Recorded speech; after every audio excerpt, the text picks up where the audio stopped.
Cowboys have some serious injury jumbles. What else is new? Mike Fisher, as we would get ready for Week 7 in the NFL. Cowboys at Washington, a noon Central Time start. That'll be there in D.C.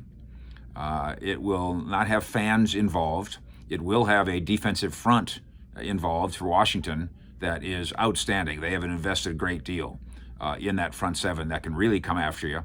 And the Cowboys, who once upon a time invested a lot in their front five and still do in some way, don't have their front five.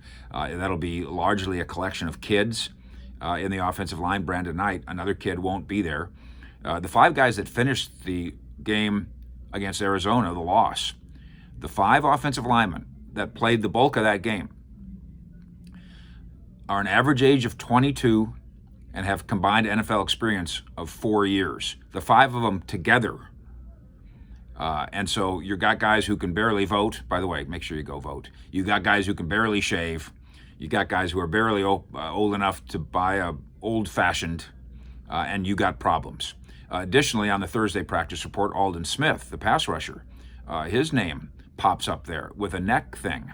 And so really looking at the distinct possibility in the offensive line that Zach Martin with a concussion will not be available, and that you'll have to monitor what's going on now with Aldon Smith in the neck, and we'll do the same thing with you as well. Obviously, they move on with some injury issues that are about as bad as any team has in the NFL, starting, of course, with Dak Prescott.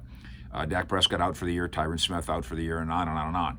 But other teams do deal with injuries. San Francisco, Philadelphia, 2 great examples of teams that are not unlike the Cowboys, trying to stay afloat. I would remind us that Dak Prescott missed 1 game.